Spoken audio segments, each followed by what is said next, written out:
how to make $26 an hour on DoorDash, accepting $4 no-tip orders.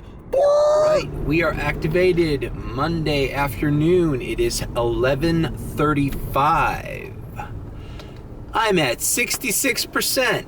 No more shark mode for old Mario. No more shark mode. I didn't talk about it last night because I ended the vlog and then I went out to University Park to, I don't know, do a few more orders. I ended up going on this huge decline spree.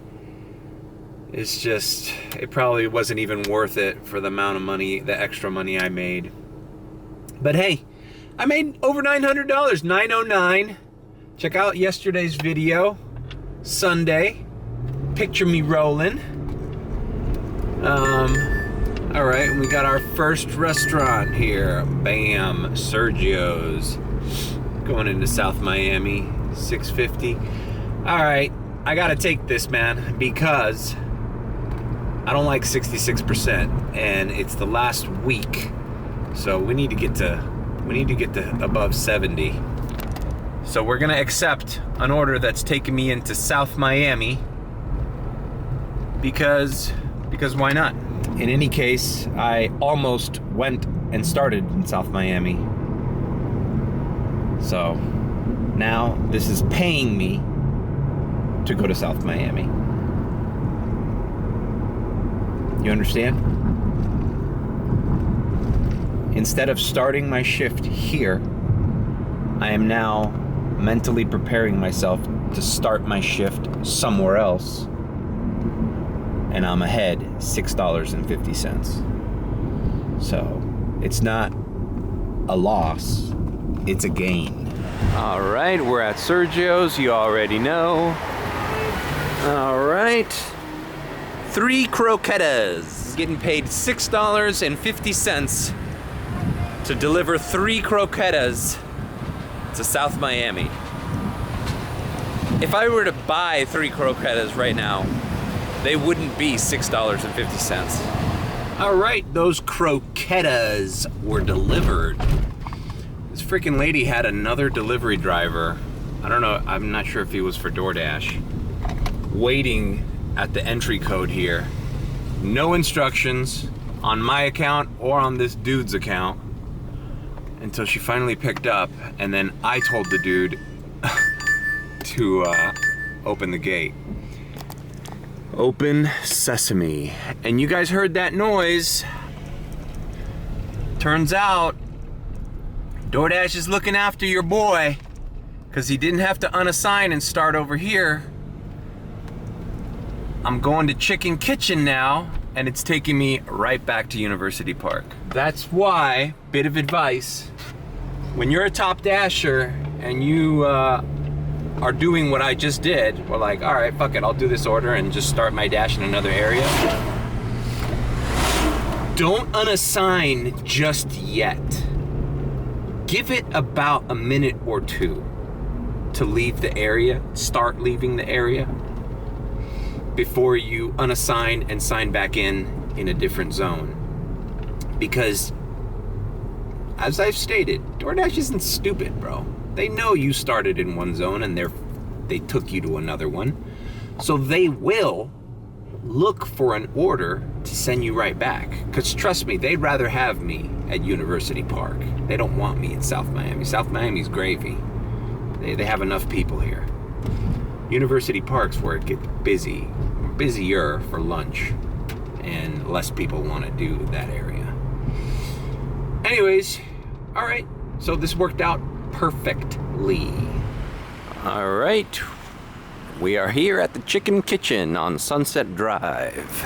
All right, we have our Chicken Kitchen order in place. It's actually a huge order. I wouldn't be surprised if there's a hidden tip here. There's 10 items here, and there's like 6 chop chops. Bam! $10.50. Lady tipped $8. That's what I'm talking about. Now we make a quick left. Boom, we didn't even have to log out of University Park. We're like 3 blocks away from the border. Let's do it, baby. Let's do it. Bro, You just can't. I've been trying to tell you guys, bro. You just can't. You can't diminish my steez, bruh. My steez.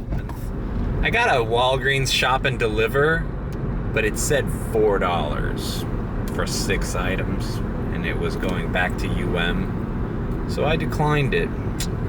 Fuck. All right, next order, a $7 plus order at Pollo Tropical. You guys aren't familiar with Pollo Tropical? Okay, I got here and they had just finished the order, so great, because it was 8 items.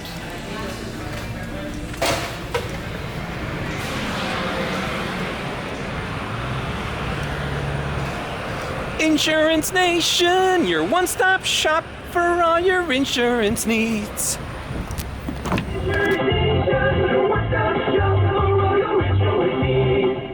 My name is David Lowe, and I want to sue your homeowner's insurance company. 1331. Fuck, bro. Wow, dude.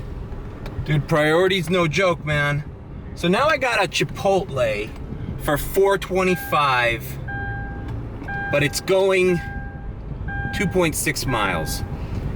Here's what I'm gonna do. It's not going far. I'm gonna do this Chipotle. Why? Because, bro, I'm not an ingrate, man. I just had 2 orders over $10 in a row in the span of, I mean, what was it, 25 minutes tops? I forgot what actor it was. I think it was Michael Caine. He was being interviewed and people asked him how he's able to have such longevity in his career. You know, if you think about it, Michael Caine, man, he was back in the 60s. He was Alfie. He was a star in Britain. Up until like recently, I mean, geez, he's Alfred from frickin' Dark Knight. You know, he's just a monster actor. And they asked him, how did you have such longevity as a career as an actor? And how did you balance? Because he does corporate movies, big, huge blockbusters, and then he does little independent films that win Oscars like Cider House Rules and shit. He said, you gotta keep it even, or something like, I'm murdering this, you know, but basically he says, you do one for you, then you do one for them. Now, what does that mean?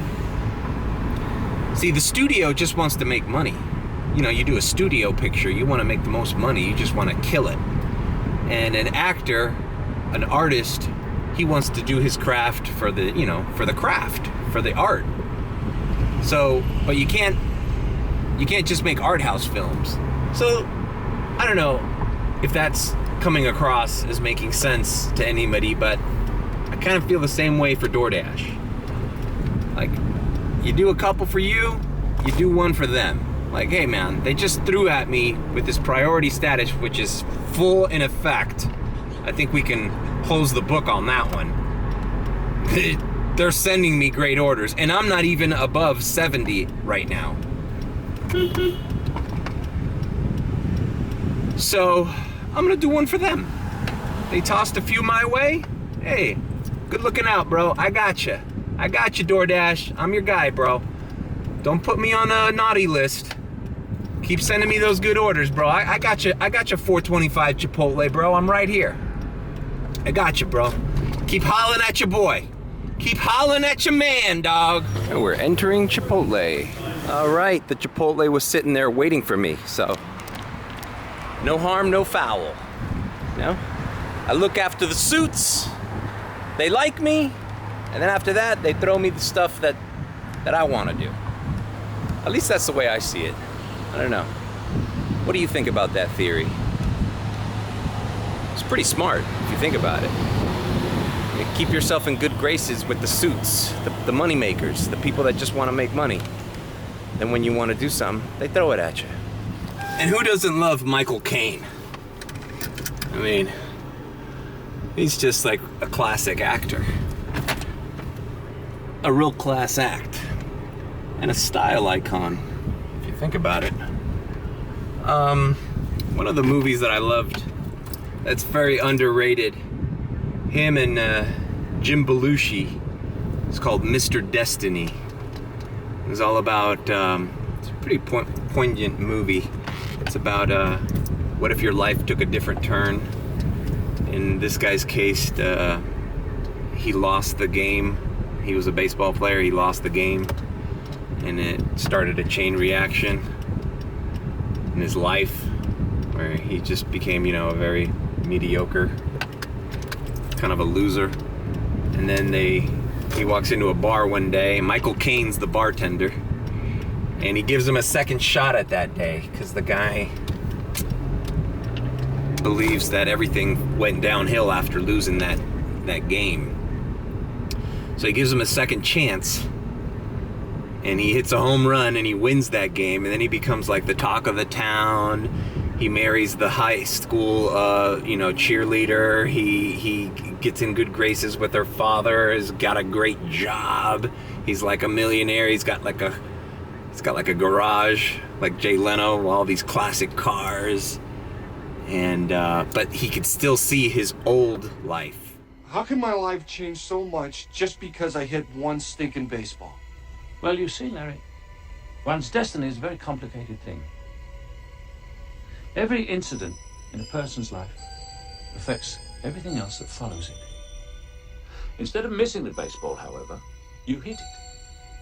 Then you became a hero, married the prom queen, and so on and so forth, until you find yourself exactly where you are.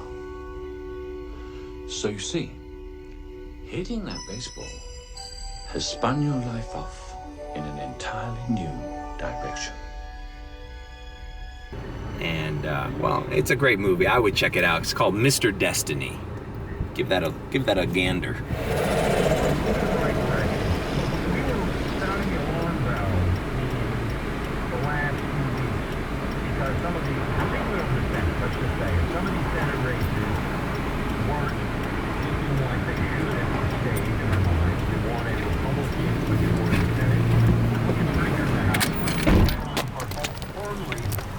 As you guys could see, this guy worked at this car wash. Easy peasy. I didn't even turn off my car. Pulled out, saw the dude, delivered it. All right. $4 Pollo Tropical going 2.3 miles. I'll holla at you, DoorDash. I'll holla at you. Just look out for me, dog. Look out for me. After this $4 order, holla at your boy. I mean, I'm literally on 87th and Bird. You know, why not just knock out this Pollo Tropical? All right, we got the Pollo Tropical. It was sitting there waiting for me. That's the great thing about working lunch at this time. Now, it's not always the case, but for the most part, these dudes, these places got their shit together. This is where they staff the most people. So, you know, I don't know, I'd say 8-9 times out of 10, you're in and out. Okay, let's see if I calculated this right. I got the text to go to Pollo Tropical at 1:08. All right, so it's 1:17, delivery completed, $4. Okay, so I did the math. If I made $4 in 9 minutes, according to DoorDasher YouTuber math, while I was doing that order, I was making $26 an hour and 66 cents. I did the math. I did the math, everybody. How to make, that should be the clickbait of this, the clickbait, that should be the clickbait title of this video. How to make $26 an hour on DoorDash accepting $4 no tip orders. Actually, if you think about it, if you count that $4.25 Chipotle and the $4 Pollo Tropical, that was $8.25 total, and both those orders took me around 9-10 minutes. So think about that. obviously there's more risk accepting lowball orders and more things can go wrong, but wouldn't anybody accept an $8.25 order if it took them 20 minutes or less? I think they would. So why wouldn't you accept a $4, $5 order that'll take you 10 minutes? It's a little bit more risky, yeah, but it's still the same payout. All right, let's do this. Next order is at Burbowl. Order was ready. This one is taking me a little bit west, a little far, not far, but just by where Los Verdes is, you know, like the west side, which I've stated before. It's 1:30, 1:20. This is where you want to be later on in the afternoon, because when those school lights hit, you don't want to be driving west, you want to be driving east. Dropped that off, it was $8.25. Hey, customer tipped $3. That's all I can expect. Did this customer live a little far from the store? Yeah, but whatever. I got it. I'm at $46.81, y'all, and it's 1:51 p.m. The school lights aren't even out yet. As I've stated before, my goals for a lunch shift every weekday is anywhere between $40 and $60. If I make over $60, that is fantastic. I'm at 46 right now, so I've met my goals. And I'm towards the west side. West side? Check out my Picture Me Rolling video from yesterday. It's pretty funny. Anyways, I got some errands to run, so I think I'm going to end my dash here. I might do another delivery on the way home, but I gotta get a few things in place for my trip to the DR. So with that, I say goodbye. I'll catch you later. Don't know if I'm gonna vlog tonight. I just want to fucking hit the ground running and make as much money. Monday nights have been really good for me in the past few months. I don't know about you in your market, but they've been really good. So I don't want to that, and I don't like vlogging at night. The night mode thing, what is it called? Fuck.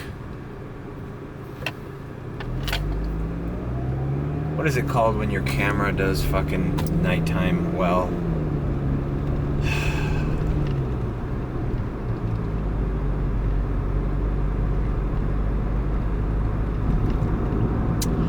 The low light sensor on this vlogging camera is not the best, and I don't like having choppy or grainy, always trying to focus video. Anyways, thanks for joining me. I don't know what I'm gonna call this. Maybe I'll just clickbait it and I'll catch you later.